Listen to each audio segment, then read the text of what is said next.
내 영혼아 여호와를 송축하라. 내 속에 있는 것들아 다 그의 거룩한 이름을 송축하라. 우리의 소망이고 힘과 능력이신 하나님 아버지, 오늘도 하나님께서 택하신 주의 자녀들이 함께 모여 하나님 아버지께 예배 드리옵나이다. 하나님 홀로 영광 받으시옵고 저희의 드리는 예배를 기뻐 받으시옵시며 이곳에 모인 저 모든 심령과 새로운 교회와 대한민국의 모든 곳곳 또한 온 세계의 교회와 나라가 하나님 앞에 예배하오니 그 예배를 진정으로 받아 주시옵소서. 한 해의 시작이 엊그제 같은데 벌써 3월이 흘러가고 있고 긴 겨울 동안 얼었던 대지가 언제 풀릴까 하며 몸과 마음이 움츠려졌던 시절이 이제는 어느덧 훈풍이 불어 얼었던 대지를 녹이고 새싹이 파릇파릇 돋아나고 생명들이 기지개를 펴고 푸름으로 덮을 준비를 하고 있습니다.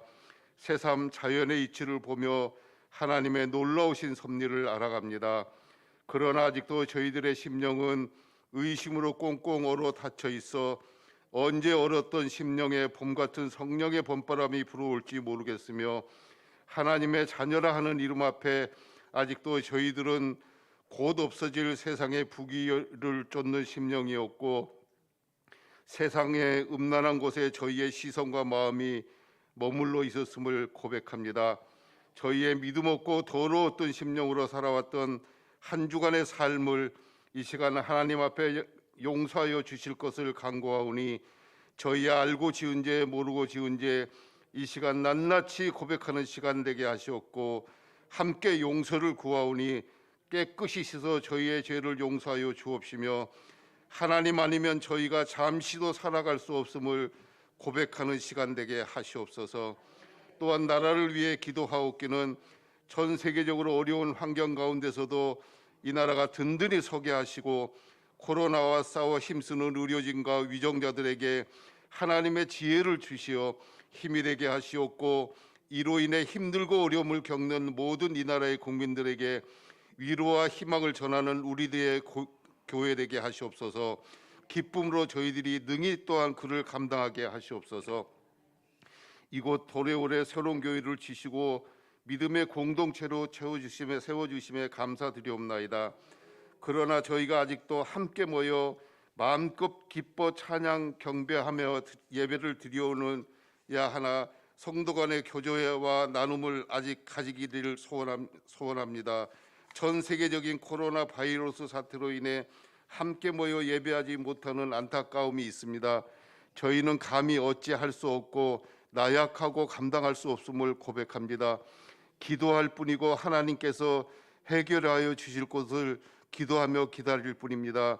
저희는 할 수 없음을 고백합니다. 이 또한 하나님의 손에 있음을 저희가 믿습니다. 새로운 교회가 이제는 외적인 모양을 잘 갖추고 내적으로 영적인 성장과 더 크신 하나님의 뜻을 감당하기 위해 여러 가지 행사와 계획을 준비 중에 있습니다. 먼저 운영위원회를 조직하고 각자 맡은 직분을 잘 감당하게 하심에 감사드리옵나이다. 교회적으로 큰 행사인 입당 및 설립 감사 예배를 계획하고 준비하는 중에 있습니다. 다 함께 축하하며 기쁨을 함께 나누어야 하나 아직도 모임의 제한과 제약이 있어 저희는 나약한 인간인 관계로 걱정이 먼저 앞서고 있습니다. 그러나 이제는 그것까지도 하나님께 맡기며 저희는 기도하며 기다릴 뿐이옵니다. 하나님께서 선하게 인도하여 주시리라 믿습니다. 이 시간 오늘 또 저희들에게 주실 말씀 최복림 목사를 통하여 받습니다. 세우신 목사님 능력으로 함께하여 주시옵고 주실 말씀 전하는 자 받는 자 모두 은혜되게 하시옵시며 말씀이 선포될 때 치유와 회복의 역사가 일어나게 하시옵고 저희에게 주신 복된 말씀 받들어 심령에 새기며 살아갈 때 한 주간도 힘과 능력의 말씀 되게 하시옵소서. 또한 이 시간 교회와 예배를 위하여 힘쓰는 여러 손길들이 있습니다. 교회 학교, 교사로, 찬양으로, 반주로, 차량 운행으로 토요일에 따로 시간을 내어 교회의 방역과 청소로 애써 힘껏 주님이 주시는 사명을 기쁨으로 감당하고 교회에 필요한 물질과 물품을 위해 기쁨으로 헌금을 기꺼이 소리 소문 없이 감사함으로 드려 헌신하는 손길들 저희는 모르나 하나님께서 아시오니 위로하여 주시고 그 손길에 함께하여 복되고 복된 손길 되게 하여 주시옵소서. 지금은 예배를 시작하는 첫 시간이오니 하나님 영광의 자리에 머물러 계시오며 마치는 시간까지 함께하여 주시옵기를 예수님의 이름 받들어 간절히 기도드리옵나이다. 아멘.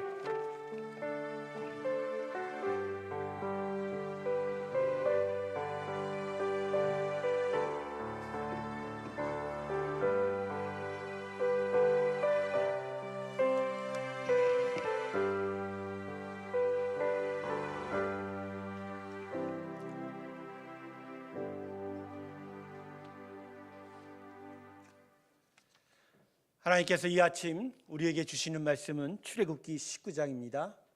1절부터 6절까지의 말씀입니다. 출애굽기 19장입니다.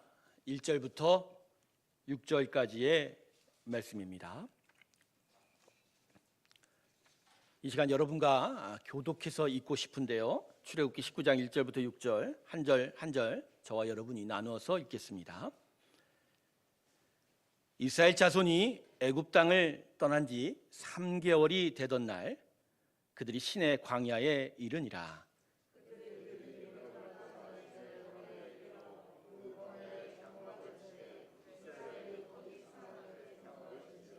모세가 하나님 앞에 올라가니 여호와께서 산에서 그를 불러 말씀하시되 너는 이같이 야곱의 집에 말하고 이스라엘 자손들에게 말하라.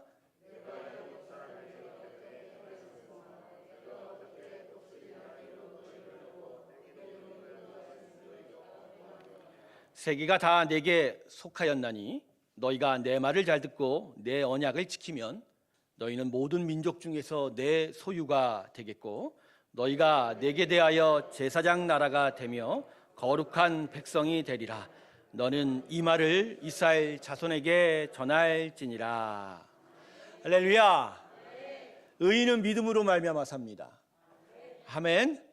우리에게 정말 믿음이 너무나 귀한 것이죠. 믿음은 하나님의 선물입니다. 또 하나님의 귀하게 값없이 주신 은혜이지요. 종말의 때로 향하여 우리가 점점 더 가까이 가는 시대입니다. 점점 하나님께서 우리에게 믿음을 더욱더 분명하게 주실 것이고 그 믿음의 분명한 일들을 통해서 우리의 삶에 하나님을 향한 놀라운 예배, 그 영광이 나타나게 될 줄로 믿습니다. 믿음으로 주 앞에 달려가는 우리 귀한 새로운 교회 되길 주님의 이름으로 축원합니다. 잠깐 기도할까요? 아버지, 오늘 믿음으로 받게 하여 주시고 성령의 충만으로 말씀을 심어 주시옵소서. 마음이 새기고 심령이 깨달아 하나님 앞에 더욱더 믿음으로서는 복된 이 시간 되게 하여 주시옵소서. 예수님의 이름으로 기도드립니다. 아멘. 출애굽 사건에 있어서 그 의미를 깊이 살펴봐야 할 부분 중에 하나가 오늘 본문의 말씀입니다.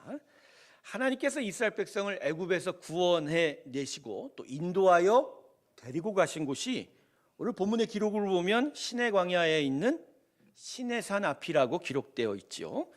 그리고 이스라엘 백성은 우리가 좀 수치적으로는 잘 알려져 있지 않지만 이곳에서 대략 한 11개월 정도, 한 1년 정도 머무르게 됩니다. 그러니까 출애굽을 하고 난 다음에 시내산 올 때까지 대략 한 50일 걸렸어요. 그리고 그 시내산에서 한 11개월, 그러니까 합이 한 1년 3개월 4개월, 그리고 나서야 가데스바네아로 진군하여 가나안 땅으로 진짜 참된 정복을 할 수 있도록 나아가게 되는 것이죠. 가나안 땅을 정복하게 하여 북쪽으로 방향을 잡고 진군하기 전에 이스라엘 백성은 지금 가나안 땅으로 먼저 향한 것이 아니라 어디로 가셨다? 시내산 앞으로 가셨다. 그러니까 바로 가나안 땅으로 끌고 가시지 않았던 하나님이라는 것을 오늘 본문이 우리에게 보여주고 있는 것이죠. 여러분, 가나안 땅이라는 것은요, 이스라엘 백성들에겐 진짜 중요한 땅이에요. 이건 어떻게 보면 목적지이거든요.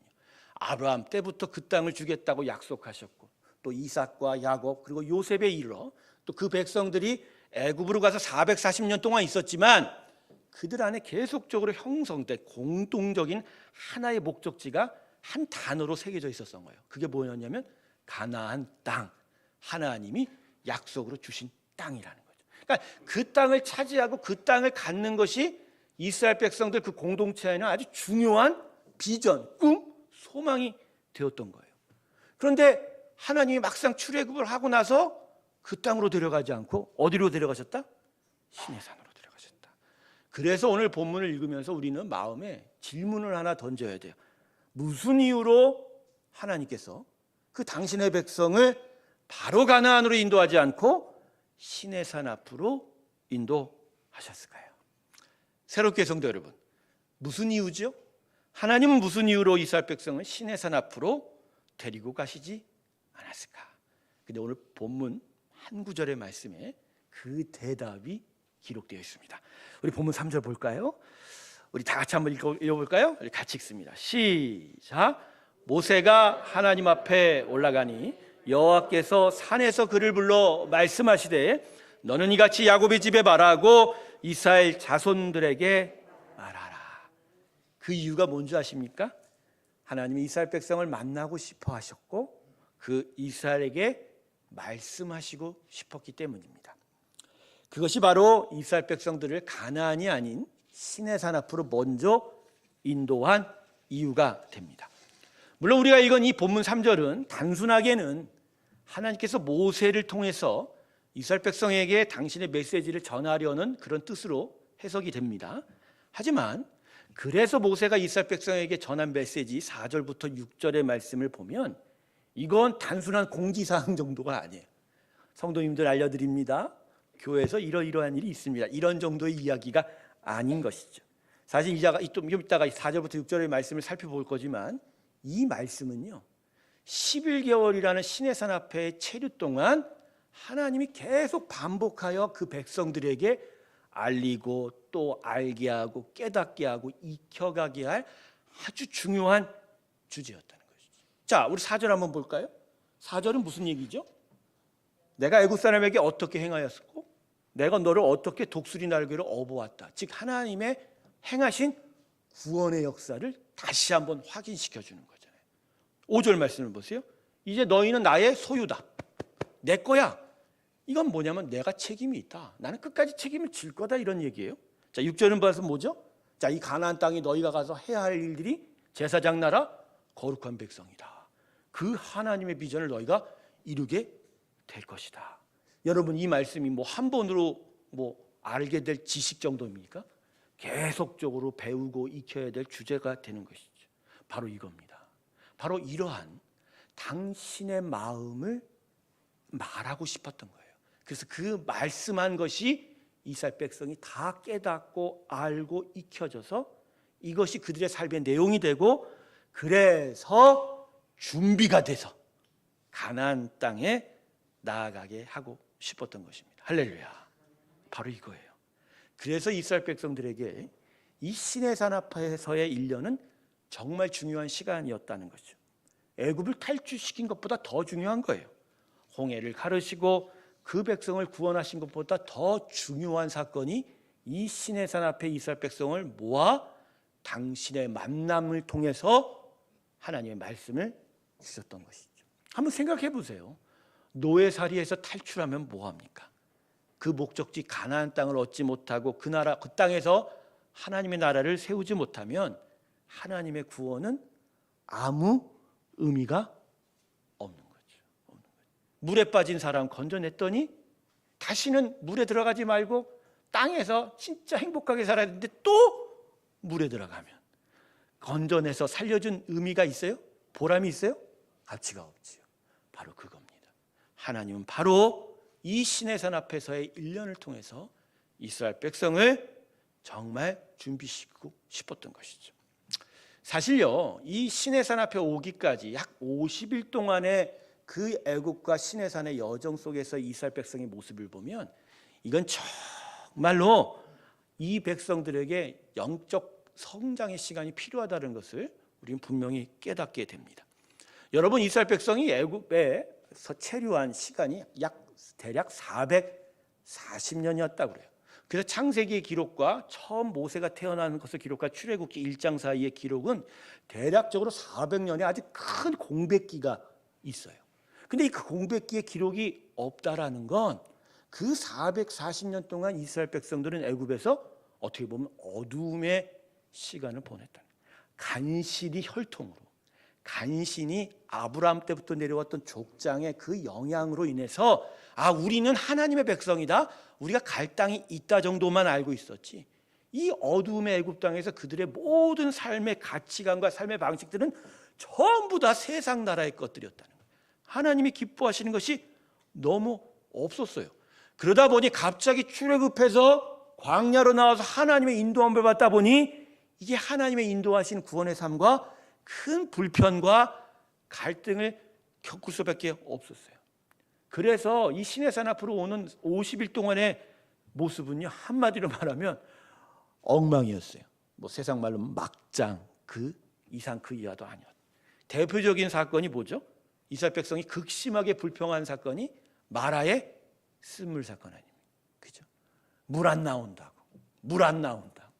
얼마나 하나님 앞에 원망을 하고 모세를 진짜 들들들들 볶았는지. 여러분, 이스라엘 백성들의 한번 상황을 한번 생각해 보세요. 50일 전에, 그것도 한두 달 전에 애굽의 초태생들이 어느 한날 밤에 하나님의 어둠의 재앙의 은혜, 그 놀라운 역사 안에서 다 죽어가고 있는 거예요. 내 옆 이웃들 애굽 사람들 집에서 곡소리가 나는 거예요. 모든 것들이 죽어가는 거예요. 심지어 개, 소, 돼지도 다 죽어갔어요. 그런데 문설주에 어린 양의 피를 바른 이스라엘 백성들의 가정에는 그런 일이 하나도 없었잖아요. 모든 것이 죽어가는 가운데 우리만 살아 남은 거잖아요. 이 놀라운 기적을 체험했던 이스라엘 백성이에요. 더더군다나 자신들의 눈앞에서 수많은 애굽 병사들이 쫓아오는데 바다가 어떻게 됐어요? 물벽이 생긴 거였어요. 물벽이. 여러분, 요단강에 갈라지면요, 저 상류에서 물이 끊어졌다고 그랬어요. 그래서 이스라엘 백성들 앞에서 물벽이 생기지 않았어요. 그냥 갑자기 땅이 말라진 거예요. 그런데 홍해는 달라요. 홍해는 갑자기 물이 갈라져서 야우 영옆으로 어떻게 생겼다? 물벽이. 그건 진짜 이스라엘 백성들한테 놀라운 체험과 목격인 거예요. 어떻게 하나님의 역사가 어떻게 이렇게 우리에게 나타날 수 있는가? 그런데 그 놀라운 역사를 눈에 체험하고 마음에 새겼음에도 곰방 돌아서면 뭐라고 했어요? 하나님께 불평하고 고기 주세요, 떡 주세요. 나는 라텍스 침대를 원합니다. 흔들리지 않는 것이 뭐 침대인가요? 광야의 그 돌밭에서 그저 텐트 치고 산다는 게 그렇게 얼마나 불편하겠지만 하나님의 그 인도하심과 역사가 있는데 그 앞에서 이스라엘 백성이 보여준 건 불평과 원망이에요. 그래서 이스라엘 백성들에게는 특별한 시간이 필요했던 거예요. 그래서 이스라엘 백성을 만나주시는 거예요. 사실 하나님은 이스라엘 백성과 개개인별로 공동체에 들어와 만나주신 적이 없죠. 다만 모세를 통해서 애굽에서 끌고 나왔을 뿐이죠. 그리고 홍해의 갈라짐의 역사만 보여주셨지 하나님이 어떤 분인지, 하나님이 어떠한 마음을 갖고 있는지 그것들을 이스라엘 백성이 알아야 할 시간이 필요하고, 그리고 그 시간 동안 하나님의 말씀이 그 심령에 들어가 그 영혼이 깨어지고 찔림을 받고 새롭게 새 영, 새 마음을 받는 시간이 필요했다. 할렐루야. 이것이 가나안으로 바로 가지 않고 시내산 앞으로 하나님 이스라엘 백성을 인도한 이유였습니다. 우리의 구원의 삶의 목적지는 분명하죠. 이 세상이 아니라 어디죠? 천상의 천국이에요. 영원한 영생을 지금부터 얻을 뿐 아니라 하나님과 동행하여 그 나라로 가고 그 땅에서 영원토록 하나님의 자녀된 참된 기쁨의 삶을 누리는 것이 우리의 삶의 목적지입니다. 할렐루야. 그런데 그 영광의 그 천국의 천상의 천국이 그냥 얻어지지 않아요. 마치 이스라엘 백성이 가나안 땅을 바로 가서 출애굽한 이후에 얻지 않은 것과 마찬가지예요. 그들은 시내산 앞으로 가서 하나님 앞에 서야 했습니다. 그리고 하나님을 만나고 하나님의 말씀을 들어야 했던 것이죠. 그래서 하나님의 자녀된, 하나님의 백성된 우리는 시내산 앞으로 가야 합니다. 할렐루야. 어디로 가야 된다고요? 시내산. 하나님 앞에 서야 합니다. 하나님을 만나고 하나님의 말씀을 들어야 해요.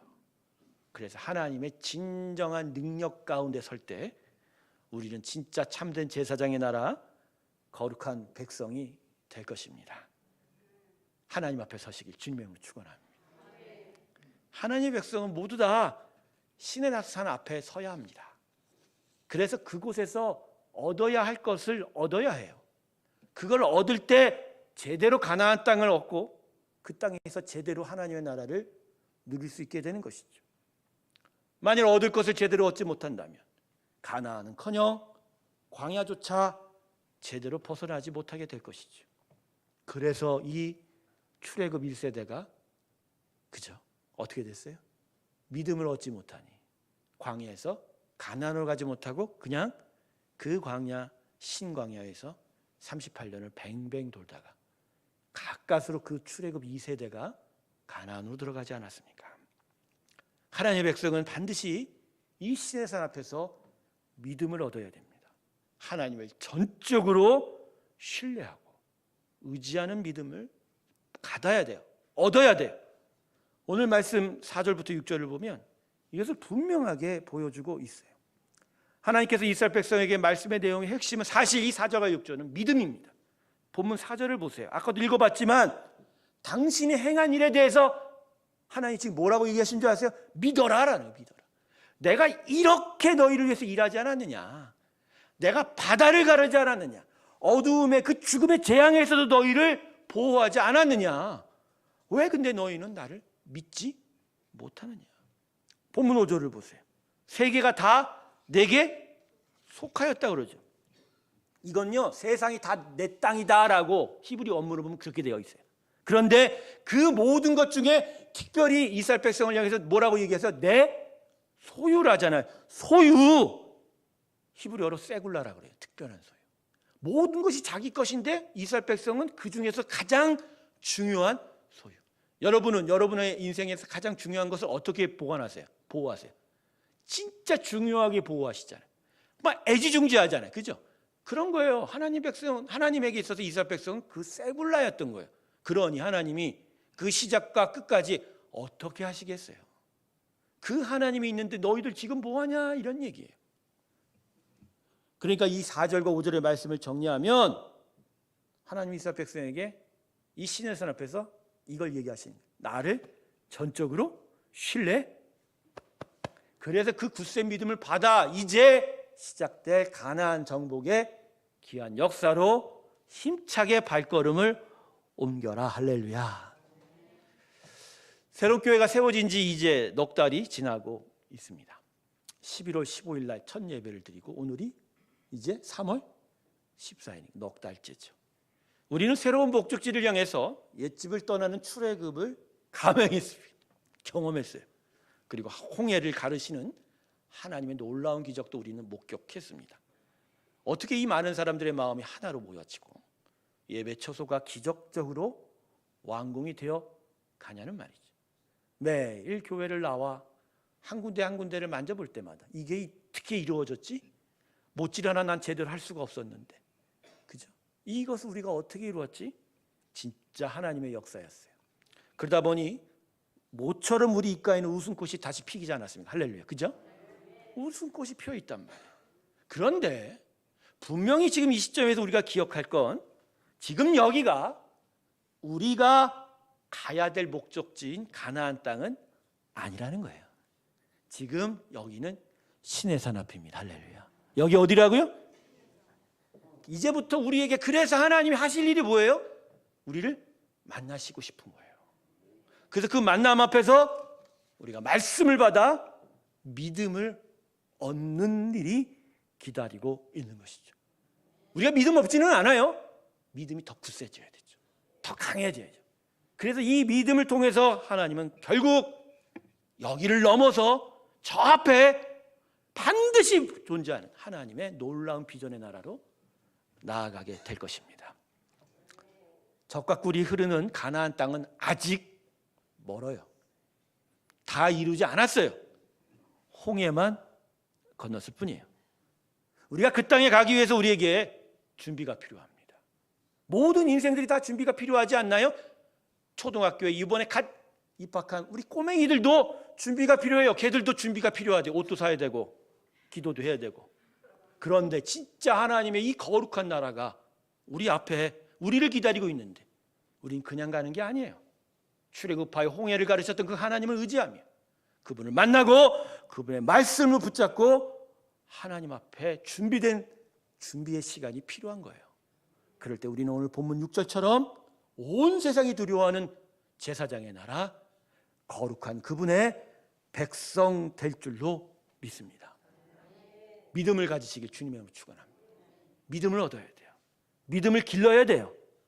하나님이 여기까지 우리를 어떻게 인도하셨는지를 다시 확인하면서 하나님에 대한 믿음을 세워야 합니다. 특별히 믿음을 통해서 우리가 해야 될 일이 한 두 가지인 것 같아요. 먼저 심령의 지경이 넓어지시길 주님의 이름으로 축원합니다. 심령의 지경이 넓어졌다.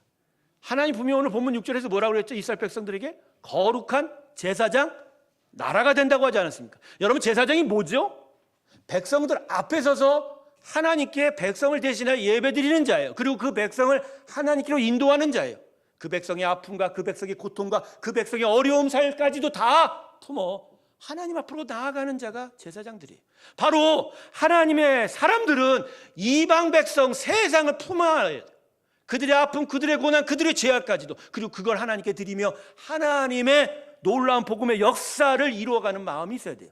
그러기에 그 마음과 그 심령은 넓어져야 되는 거예요. 그냥 단지 나만, 내 가정만, 내 삶만 채우기 위해서 그 작은 마음으로는 도저히 하나님의 거룩한 나라가, 제사장 나라가 될 수가 없는 거예요. 여러분, 우리의 마음이 좁으면 어떻게 세상을 놓고 기도합니까? 우리가 이웃을 놓고 중보한다는 건 새빨간 거짓말이에요. 우리 마음에 그 사람의 영혼이 들어가 있지는 않은데 어떻게 기도해요? 진짜 기도할 수 있다는 건 이 안에 그들의 아픔까지도, 그들의 인생까지 들어가려면. 그래서 여러분, 믿음의 사람들은요, 심령이 넓어져요. 계속. 먼저는 깊어지죠. 예수의 말씀 은혜 안에 깊이 뿌리를 내려요. 근데 깊이 뿌리를 내리면 내릴수록 그 심령은 넓어져요. 저 산에 올라가 보세요. 거대한 우람찬 나무들, 그 가지가 후루 뻗어 수 넓은 그늘과 많은 열매를 맺는 그 나무들. 그런데 그 땅을 파보면 그 뿌리가 얼마나 깊이 곳곳에 퍼져 있는지, 말씀의 깊은 곳에서 계속 자랄 때 그 심령이 넓어지는 거예요. 넓어져야 돼요. 넓어져야 돼요. 넓어지길 주님의 이름으로 축원합니다. 저는 새롭게 성도들이 완전히 바다와 같은 심령 되기를 주님의 이름으로 축원합니다. 바다와 같은 심령의 넓은 지경이 있길 주님의 이름으로 축원합니다. 이거 넓어져야 돼요. 우리 교회 세 번째 비전이 뭐죠? 말씀에 행함. 선교 사역을 해야 돼요. 후원 사역을. 그냥 우리 교회 살찌자고 저는 그렇게 우리 교회 인도 못 하겠어요. 우리는 진짜 세상을 섬기게 될 줄로 믿습니다. 후원도 하고 선교도 하고 어려운 자들을 돕고, 그래서 진짜 하나님이 기뻐 사용하는 교회 될 때, 그렇게 넓어질 때.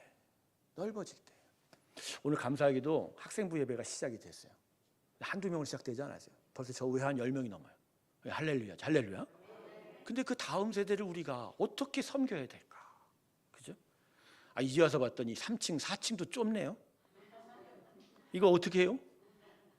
조만간 우린 여기서 또 탈출하게 될 줄을 믿습니다. 네, 돈 걱정하지 마세요. 돈이 아니에요. 우리 안에 우리의 마음이 넓어지면 넓어지면서 하나님이 더 많은 것들을 주시고 역사하게 될 줄로 믿습니다. 작으면요 쪼그라들어요. 계속 넓어져야 돼요. 매일매일 단 1mm라도 넓어져야 돼요. 그럴 때 하나님의 놀라운 역사가 우리를 통해서 나타나게 될 줄로 믿습니다. 두 번째는 우리의 심령으로 진짜 목적지를 바라봐야 돼요. 이제 다 됐다? 아니죠. 옹에 건넜으니까 다 됐다? 아니에요. 목적지가 없으면 나태해집니다. 목적지가 없으면 방황해요. 그러다 뭐가 되죠? 길을 잃어. 이스라엘 백성 그 출애굽 1세대가 목적지를 잃어버렸어요. 가데스 바네아에서 마음이 녹아 가나안 땅 갈 길을 잃어버린 거예요. 어떻게 됐어요? 방황했어요. 길을 잃어버렸어요. 새롭교회 목적지가 어디입니까? 여기에요? 이 예배실이요? 아닌 거 아시죠? 우리는 움직여 나아갈 겁니다. 점차 더 일어설 거고 강해질 거예요. 그리고 우리를 통해서 하나님의 나라는 더 크게 세워가게 될 줄로 믿습니다. 여러분의 심령 가운데 하나님이 주신 목적지를 다시로 확인하세요. 예배처소도 아니고 우리가 모인 이 숫자도 아닌 거예요. 우리는 이걸 넘어서는 일이 필요해요.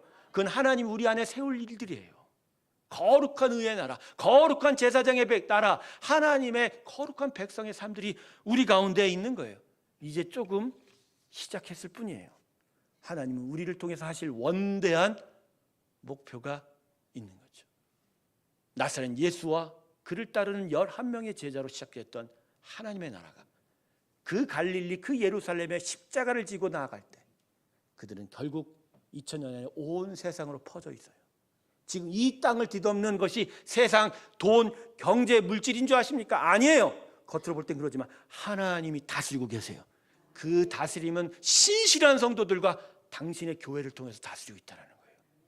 그 역사가 우리를 통해서 나타나게 될 줄로 믿습니다. 말씀을 정리하겠습니다. 지금 우리는 신의 산 앞에 섰습니다. 그리고 우리를 만나시기를 원하는 하나님 앞에 서 있는 거예요. 하나님을 만나야 합니다. 하나님의 말씀을 먹어야 돼요. 그리고 얻고 그것을 씹고 그래서 자라야 합니다. 그래서 굳세게 더 강한 믿음을 세워갈 때 우리는 참된 가나안 땅으로 나아가게 될 것입니다. 이 귀한 믿음의 역사가 여러분 가운데 있길, 새로운 교회 앞에 있길 주님의 이름으로 축원합니다. 기도하겠습니다. 아버지, 믿음을 주시옵소서. 신의 산 앞에 저희가 서 있습니다. 저희를 만나 주시옵시고 온전한 주의 믿음 가운데로 서는 저희가 되게 하여 주시옵소서. 예수님의 이름으로 기도드립니다. 아멘. 우리 다 같이 505장 함께 찬송